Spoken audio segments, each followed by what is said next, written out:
Good morning. Welcome to the Trent England Show. This is State of the Union wrap-up here on the Trent England Show. We have all kinds of clips, although I have one State of the Union clip that's not from last night. I think you're going to like that one. Maybe you'll like that one the best. I do, but we're going to talk our way through the speech, and it was a great moment to observe Trump derangement syndrome in its full effect, because the long and the short of everything that happened last night is that the president gave a good speech. I mean, you could despise the president, think he's a terrible person, and still look at the speech last night and say it's a good speech. I mean, you have to take the speech as the speech, and it was well delivered. And we're going to show you some clips, and you can judge for yourself. You can go in the comments and tell me what you think. But there were people last night who I think maybe they were more upset because the speech was not what they wanted it to be, was better than what they wanted it to be. And one person in particular, one Oklahoman, who I'll talk about in a few minutes, declared the speech, the whole thing, to be racist, which is, I mean, just wild and bizarre. And I mean, look, Pericles was an imperfect Athenian statesman, but his funeral oration was an incredible speech. Whether you don't, I once quoted from Pericles' funeral oration. One of the most famous speeches in Western civilization. And somebody, well, Pericles made some bad decisions. I forget the speech. It's the speech, right? The speech is a good speech, whether you like Pericles or you like Trump or not. It was a good speech. I mean, that's the long and the short of it. You don't turn it off right now. But I mean, that's just the bottom line. It was a good speech. It made some people crazy last night. The speech was far less self-referential than the president usually. I mean, it was a presidential speech. One of the things about Donald Trump that's fascinating is, I mean, he really hasn't been in politics for very long, even though he's flirted with it since the 1980s. He's flirted with a lot of things since the 1980s, but he hasn't been in politics for all that long. And there is a kind of quality about him that, or has been a quality about him that's kind of like what you see, you know, at a school board debate or a city council debate. I'm not talking down those positions at all. I'm not talking down people who run for office for the first time at all. I mean, it's a wonderful thing, but you know, when people start out, oftentimes they're very self-referential. They say a lot more I and me and my ideas, and you know, once they get good consultants, they start talking about our ideas and the things we're going to do. And, you know, you may think that's just political speech, but people like it better. And last night's speech was professional in the sense that it was very much a we Americans are going to do these things together kind of speech. And I think just that one change it really shifts the tone. If President Trump can maintain that little change in language, I think it really shifts the tone of his speeches and how people perceive him. Obviously, he stuck to the teleprompter. He did not ad-lib very much, other than to throw in some things at the end of sort of applause lines when people were applauding Steve Scalise, who was mentioned because he was shot by the shooter who targeted congressional Republicans. And you know, Donald Trump threw out a little, I think they like you, Steve, to Representative Scalise, and a few comments like that. But other than that, he stuck to the teleprompters. He looked comfortable sticking to the teleprompters. I did think it was fascinating when, you know, he peppered the speech with stories of real Americans who were there in the gallery, which you know, picked up from Ronald Reagan, who started doing that in his State of the Union addresses, and that's proven to be very effective. People like that. Ordinary Americans, non-political people who happened to watch the speech last night, that is what people focus in on. And the initial numbers, and we'll look at some more numbers later in the week. I hate to take the initial snapshots, but the initial numbers say, you know, less political Americans, more moderate Americans, centrist, nonpartisan Americans tended to like the speech, unsurprisingly, because the stories pull people together. And watching, frankly, I mean, this is not a partisan show, But clearly there's a partisan divide in Congress that was on full display last night. And watching Democrat members of Congress turn to each other, should we applaud trying to fight against MS-13 violent drug gangs? Well, I'm not sure. Do you think we should? Well, some other Democrats are. Maybe. Yeah. Yes, we're against. Did they donate to our super PAC?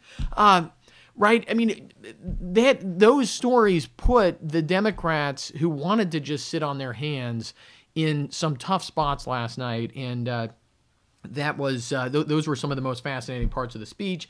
It was a relatively optimistic speech, and this was a divide among the punditry last night. Clearly, there were some pundits who were ready to say, because this has been one of their the standard attacks from the pundit class in particular on Donald Trump has been he's pessimistic. He has a dark vision of America. He is, and then these pundits turn and they say, and look at America and how bad this country is that they elected some, so they have a dark vision. They say Trump has a dark vision.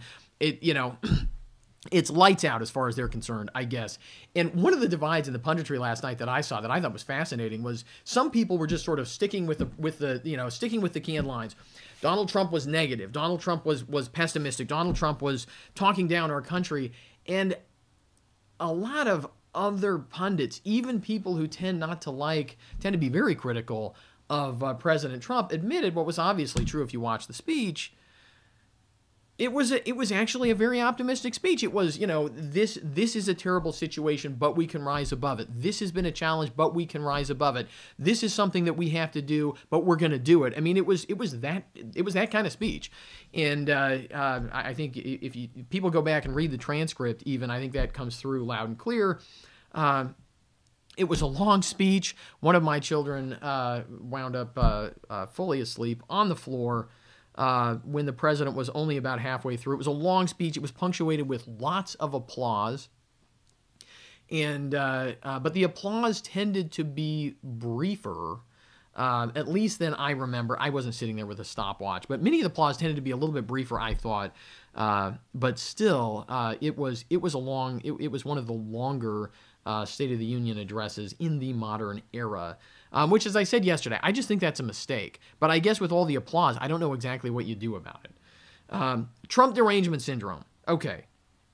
Trump derangement syndrome on full display. I mentioned the claims of pessimism. It just doesn't mesh with the speech. I mean, I'm sorry. It just doesn't mesh with what was actually said last night. And it really became clear when Congressman Joe Kennedy, we'll talk more about him in a little while. I mean, you can't hold, I don't know.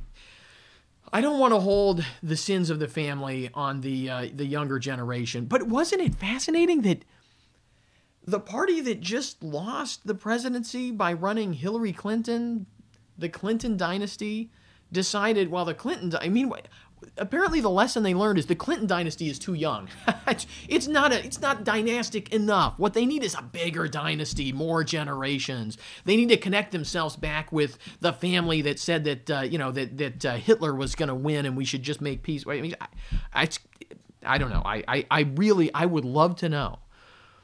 I would love to know. If you've seen this, send me the story. How did they why did they choose Joe Kennedy? That just seemed weird. Plus, it seemed like his car had broken down. I mean, he had, the car was behind him, had the hood up. You'll see that. If you didn't see it last night, I've got a clip of Joe Kennedy. We will play a little bit of the Kennedy response. I mean, I don't know, better a broken down car than upside down in a river. And the claims that the speech was full of dog whistles. Aren't you always amused at the pundits who say that, right? The rest of us sit around going, what are they talking about? We don't hear the dog whistles. You're the only one who hears the dog whistles. It seems like what lawyers call an admission against interest. And then the claim, and it was the OU student body president who I saw doing this on Twitter, and he got very upset with me because I started pushing back on this a little bit. And saying that it's just racist. The whole speech was racist. Anyhow, you can watch. I'm going to play the clips on immigration. I'm going to play the clips that set some people's hair on fire. And you can judge for yourself. Even if you watched last night, watch it again. I mean, it was so mild, right? And I reminded the OU student body president and other people who were following me on Twitter, I mean, look, the president is taking flack from the right on this. To the extent that you're upset that the president has some unsavory fans out there, they're mad at him over this. They're not happy with this. This is not their agenda on immigration. Whatever anybody thinks about it, those are just the facts. Okay, let's start off though. I want to start off because I love one of our former presidents, particularly for his use of humor. Donald Trump is not good at humor, but here is a clip from Ronald Reagan's first State of the Union address in January of 1981. Today marks my first State of the Union address to you, a constitutional duty as old as our republic itself. President Washington began this tradition in 1790 after reminding the nation that the destiny of self-government and the preservation of the sacred fire of liberty is finally staked on the experiment entrusted to the hands of the American people. For our friends in the press who place a high premium on accuracy, let me say, I did not actually hear George Washington say that.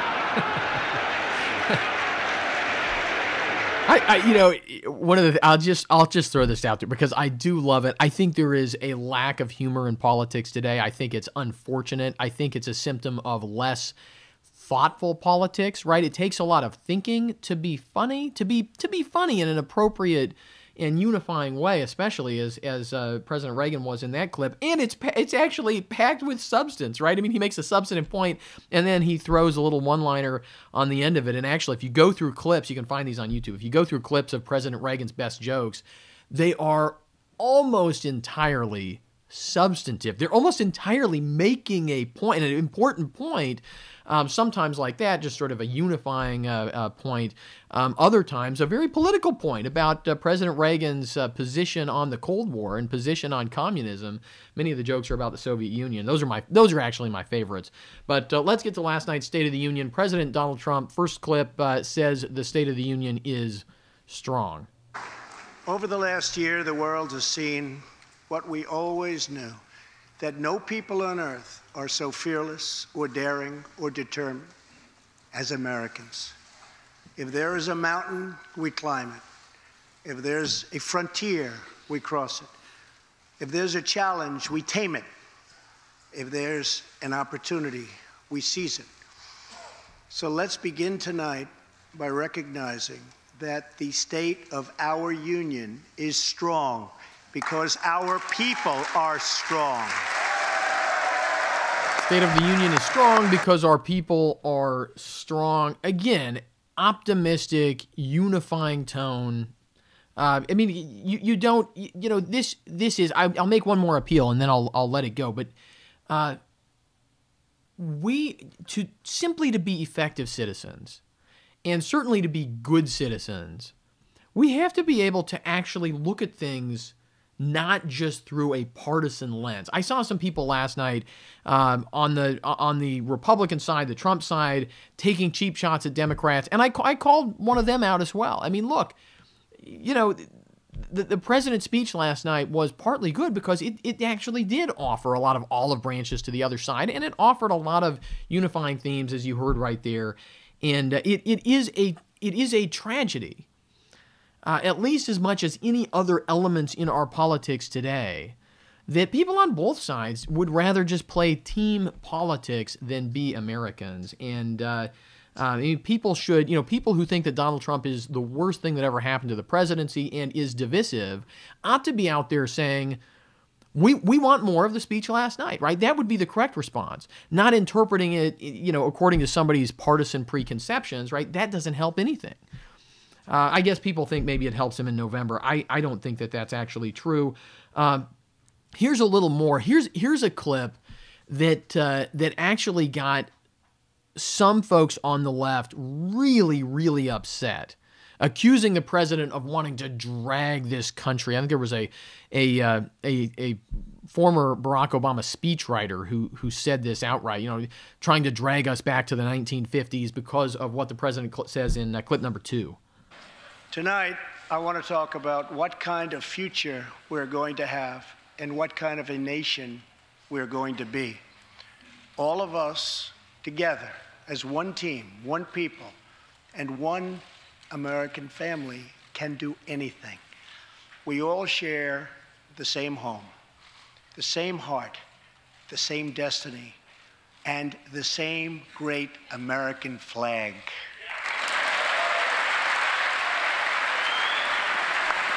I will say, I do think there's a little Matt Foley in that in that line, but look, again, this is mom and apple pie stuff.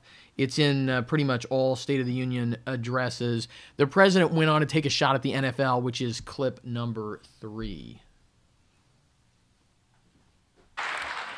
Here tonight is Preston Sharp, a 12-year-old boy from Redding, California, who noticed that veterans' graves were not marked with flags on Veterans Day.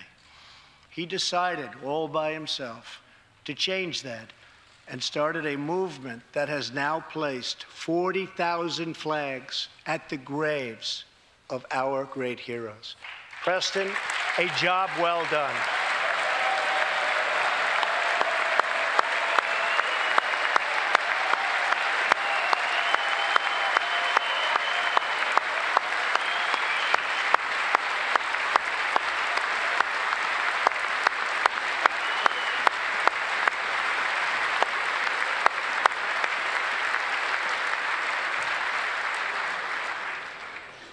Young patriots like Preston teach all of us about our civic duty as Americans. And I met Preston a little while ago, and he is something very special that I can tell you. Great future. Thank you very much for all you've done, Preston. Thank you very much. Preston's reverence for those who have served our nation reminds us of why we salute our flag, why we put our hands on our hearts for the Pledge of Allegiance, and why we proudly stand for the national anthem.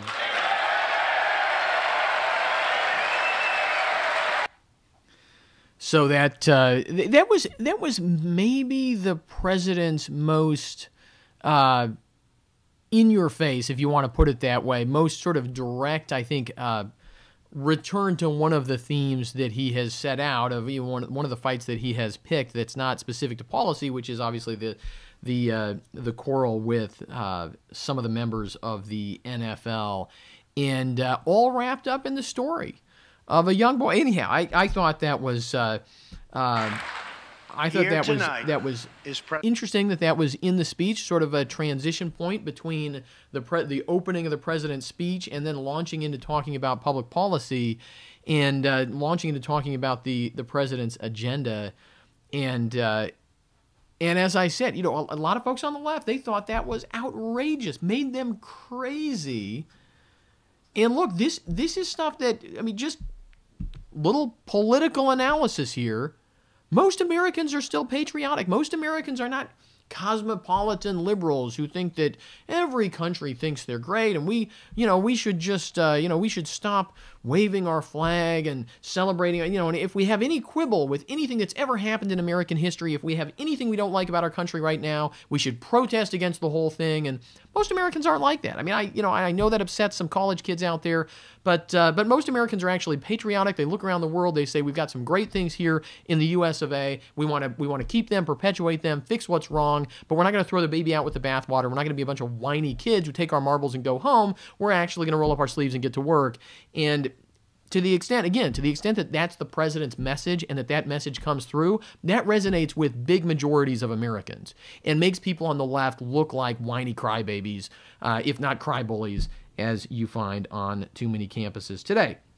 Okay, let's get to public policy. The president opening his talk, the part of the speech about immigration, clip number 4, perhaps the president's best line of the night: Americans are dreamers too. My duty, and the sacred duty of every elected official in this chamber, is to defend Americans to protect their safety, their families, their communities, and their right to the American dream. Can we pause it right there? Can we just pause it right there for a minute? Dreamers too. Oh, we can't. Okay. Let's. So look, the point the president's making there, and I said this yesterday about immigration policy. Can we start it again from the beginning in just a minute? Will that work? Okay, we'll start it again from the beginning in a minute. I mean, that point, that right there, right, that kernel that is the core of President Trump's immigration policy. This is what some people call racist, and those people are insane.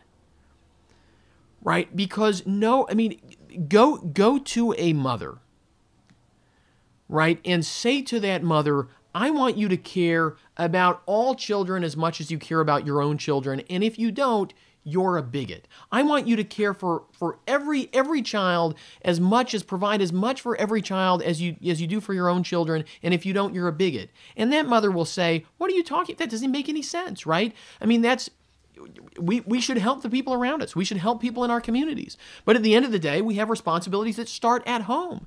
And a parent who abandons her own children to go care for other children is a bad parent. Might win civic awards or something, might be able to, get a lot of pats on the back, but that parent's a failure as a parent. And the same thing is true of an American political leader. An American political leader who is more worried about people in other countries than they are about people in the United States is a failure as a political leader. It's a disgrace. They're not doing their job. If they want to go work for Doctors Without Borders, they should do that. I mean, there are great organizations out there that are focused exclusively on helping people in war-torn lands. And to the extent that we in the United States can, in our own interest, help to provide stability around the rest of the world, I think that within the confines of budget realities, right? And while we make sure that our focus is still on us here at home, I think that's a fine thing.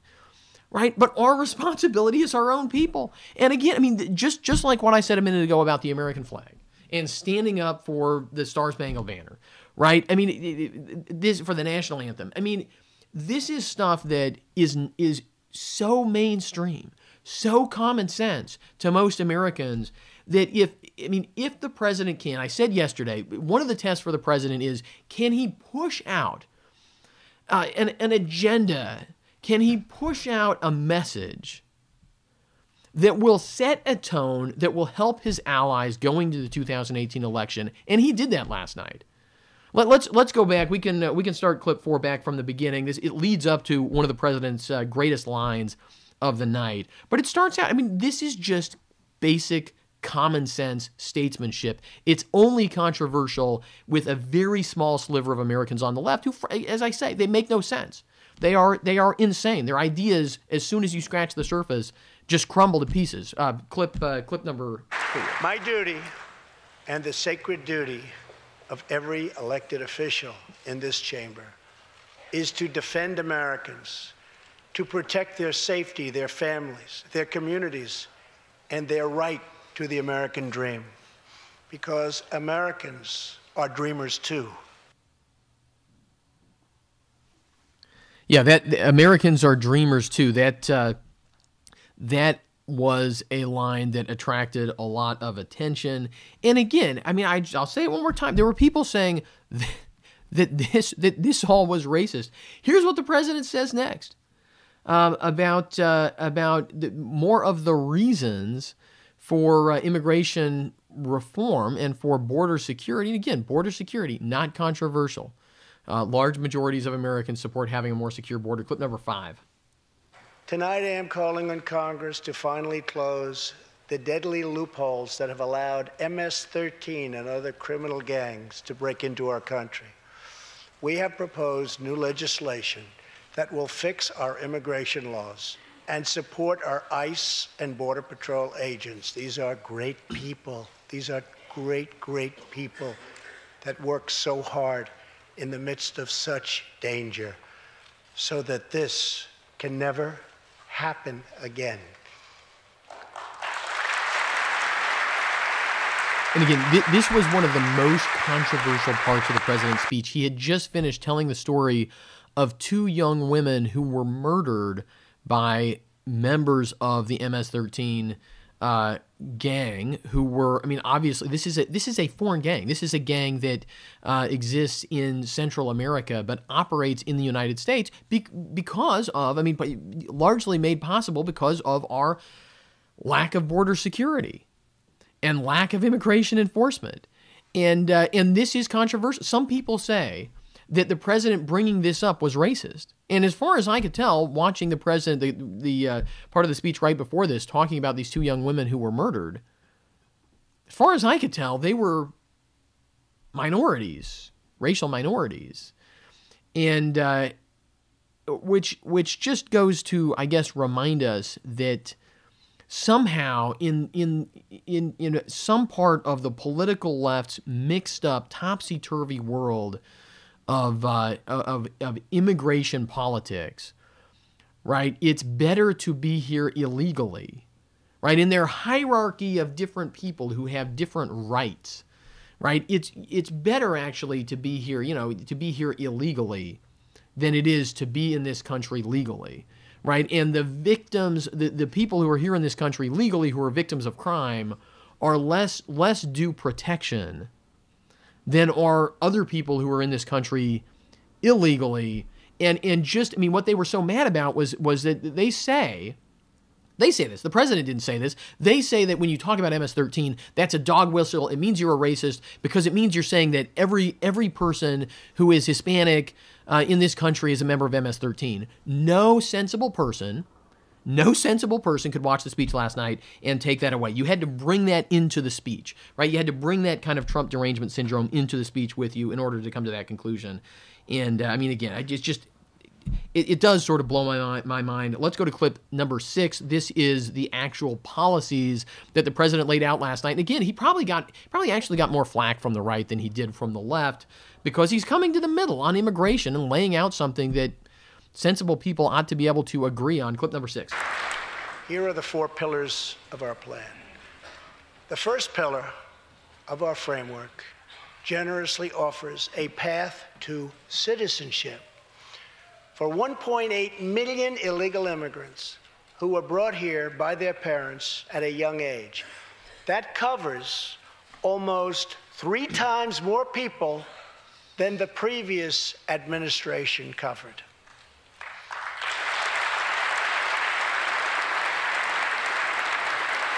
Under our plan, those who meet education and work requirements and show good moral character will be able to become full citizens of the United States over a 12-year period.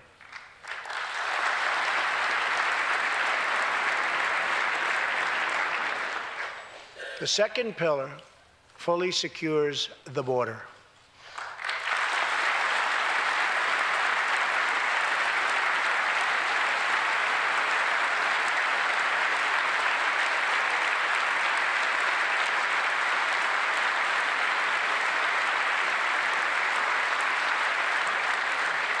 That means building a great wall on the southern border, and it means hiring more heroes like CJ to keep our communities safe.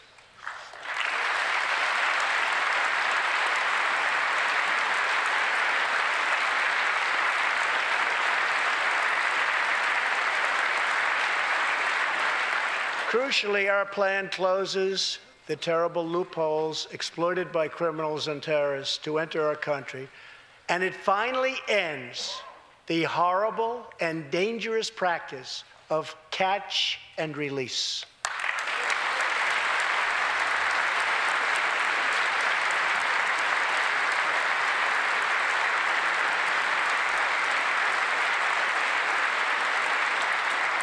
The third pillar ends the visa lottery, a program that randomly hands out green cards without any regard for skill, merit, or the safety of American people.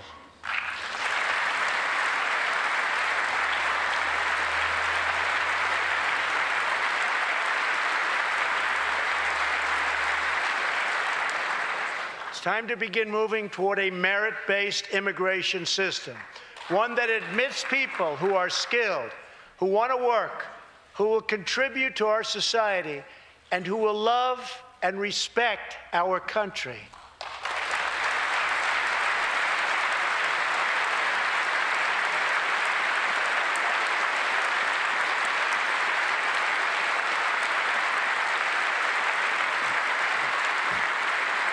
The fourth and final pillar protects the nuclear family by ending chain migration.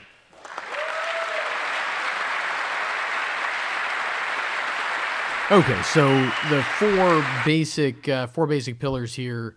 One is dealing with people who were brought into this country as minors and allowing them, if they're not criminals, basically to have a process. It's longer than the usual process. It's a 12-year process, not a 7-year process, but giving them a process by which they could eventually, they could stay in this country and eventually become citizens. That's the first part. And it's more generous than the Obama administration, right? So from this point on, and this was already true, but from this point on at least, anybody who claims that the president's trying to kick those people out by taking the position that the Obama administration initially took. I mean, this was the Obama administration position on those people, was that the White House, right, the executive branch, could not unilaterally grant them amnesty, right? President Obama said that was illegal, and President Trump says that was illegal. And pretty much all the commentators say that President Obama changed his position to win the 2012 election, to win re-election, right? So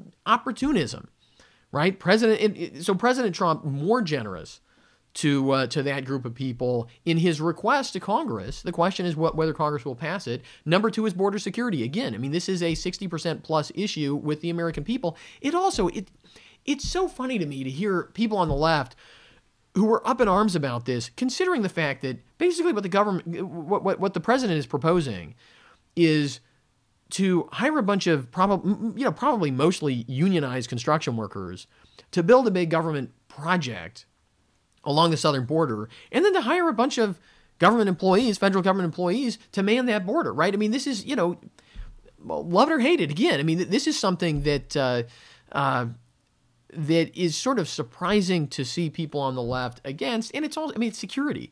It's not, I get the questions about whether it's the best way to do it, whether it's a good use of money. It is funny to hear people on the left, especially members of Congress on the left, asking whether it's a good use of taxpayer dollars. They don't usually ask those kind of questions.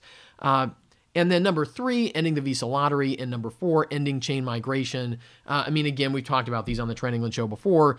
These are common sense policies, returning to an immigration policy that actually is designed to benefit Americans and to make sure that as people come into this country, they're coming to this country in order to be productive citizens, and that they actually are becoming productive citizens. And I don't know why we wouldn't design an immigration system to do exactly that.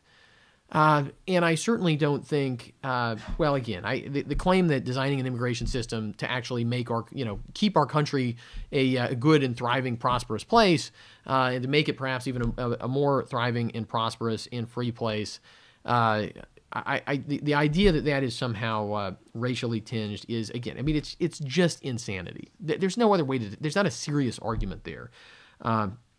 Okay, finally, Joe Kennedy. There's a lot more we could say about the State of the Union address, but let's bounce over to Joe Kennedy. His car broke down, and I guess the car behind him, the hood was up, and so he gave the speech. He's too young to be Botoxed. I thought at first that he was Botoxed because it looked like he was drooling,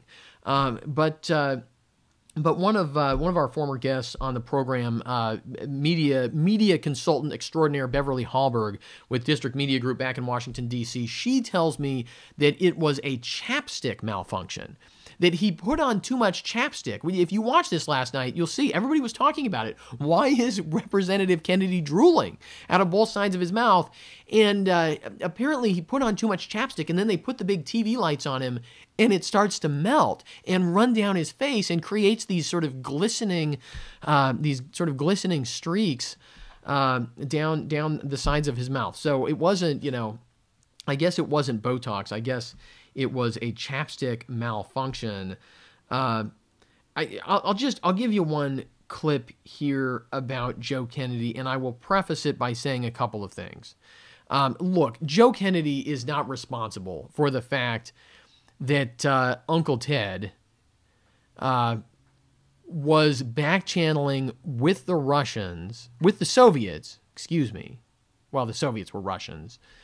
The question is whether the Russians are Soviets, but the Soviets were Russians. And, it's not his fault that back in the 70s, and then especially in the early 80s, that it was actually a member of the Kennedy family who was corresponding with Soviet government officials, back-channeling to the Soviets to undercut the Reagan administration, that Senator Ted Kennedy was a part of Soviet-Russian interference in American politics in the 70s and 80s. It's not Joe Kennedy's fault that the Kennedy family was aiding Russian interference in American politics. But it is ironic that they would ask him to give the rebuttal to the State of the Union and then throw in a line about Russian interference in American politics. They're just counting on ignorance. That's what they're counting on. They're counting on, the ignorance of the people watching Joe Kennedy's speech last night. It is also unfortunate that he bears the name, not just Kennedy, but Joe Kennedy, given that Joe Kennedy, one of the least known and most vile things that Joe Kennedy did, besides being soft on Nazis, maybe even worse than that, was that he had a daughter who wouldn't get with the family program. If you were one of Joe Kennedy's kids, there was a family program. You had to do what Joe Kennedy said. You had to be groomed in a certain way. You had to be a Kennedy. I mean, he didn't, all that money from bootlegging was not going to go to waste. And when his daughter finally really wasn't going to get with the program, he had her first institutionalized and then lobotomized, had part of her brain cut out in order to make her more compliant. And, that's the kind of person that Patriarch Joe Kennedy was. Besides sharing women with multiple of his sons, and things like that. I mean, if you want one family name in America, right, that symbolizes more than Harvey Weinstein, more than any other name, the abuse of power when it comes to women, the abuse of power when it comes to sex. You can't lay this on Joe Kennedy. I don't know about Joe Kennedy's private life. But the Kennedy family is one of the most disgraceful and despicable families when it comes to the way they've treated women. And there are histories now written about this. And it was a little bit sickening to watch him not only mentioning Russian interference in American politics, but his shout out to the Me Too movement. He's just lucky that there wasn't a Me Too movement around 30 or 40 or 50 or 60 years ago, or his family's fortunes might have gone a different direction. Clip number 7, here is a little bit of Joe Kennedy's speech last night. We see an economy that makes stocks soar, investor portfolios bulge, and corporate profits climb, but fails to give workers their fair share of the reward. I think he's describing the economy, the Obama economy. That struggles to keep itself open. Russia, knee-deep in our democracy.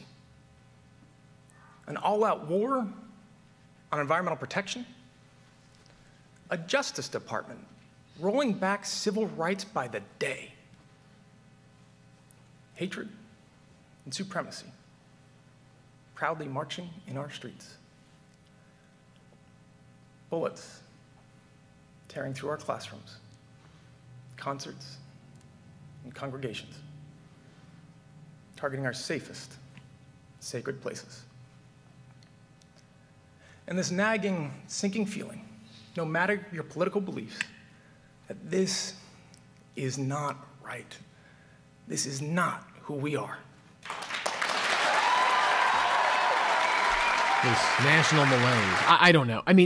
Look, you can agree with him, and you can disagree with Donald Trump, but there's no question last night who gave the darker vision of our country, the darker vision of where we are, and it was not Donald Trump. It was clearly Joe Kennedy. His speech was dark and negative, and trying to elicit tears, and successfully eliciting drool or chapstick, I guess. Again, I mean, that was the contrast last night. It was fascinating to see, and fascinating to see the punditry react to all of that. And again, look, this show, we don't flack for politicians. We've been highly critical of Donald Trump in the past, and we'll continue to do that when he's wrong. But bottom line is, last night he gave a great speech. Not just a great speech by Trump standards. Some people are saying, wow, the bar is really low. And the bar is really low because Donald Trump is not. The problem for Barack Obama was the opposite, right? He was supposed to be this great orator, right? They set up Grecian temples for him to speak in, and the waters were going to subside, and all this stuff was going to happen. And frankly, I mean, President Obama started off his presidency in a pretty bad spot because he was supposed to be, at least the world's greatest orator and possibly the savior of the world, right? And it just didn't pan out that way over the course of 8 years. I mean, Donald Trump is benefited by the fact that people's expectations are so low, but I would say throw the expectations out, throw out who the president is, throw out everything else, just look at the speech as a speech. And I don't think it was just a great speech. I think it was a great State of the Union speech last night. I think it was optimistic, it was patriotic, maybe lapsed a little bit into some sort of cliche sounding lines at times, but it was peppered with human stories. The human stories were very compelling. I didn't play that many of those because, well, I just only have so much time on the morning. In the morning show. We've already gone long here, but I will post on the Trent England Show page. I'll post a link where you can get on the Facebook page the whole State of the Union speech if you want to watch it and watch the whole thing if you didn't catch it last night. And we've got to leave it there, wrap it up. We will be back tomorrow, 2 more days this week. We're going to talk about, I mentioned the research from the Brookings Institute on happiness. Who are the happiest Americans? Again, this is something that is, to the extent that people find out about it, which is why we're going to talk about it on the show, it's going to drive people on the left crazy. Because it shows that actually some of the Americans who are, materially not as well off as the average American. Some Americans who actually have suffered real discrimination, at least in their, a generation or two back, are actually some of the happiest Americans. How could that be? As a conservative, I can understand it. I'm going to explain it. We're going to talk about it on the show. I think it's an important data point to arm ourselves with here in 2018, with so many people wanting to racialize everything. We're going to talk about happiness, and we will also preview. By the end of this week, we will have previewed the legislative session that's coming up. It starts on Monday. The State of the State address, Governor Fallon's State of the State address, is on Monday, the first day of the Oklahoma legislative session, and we will cover it live. We're going to have the State of the State address live on the program with my running commentary. We're going to make State of the State addresses great again.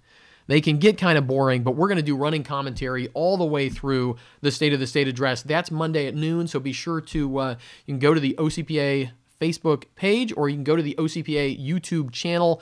That is the primary home for the Trent England Show, the new video program here. And thanks so much for watching.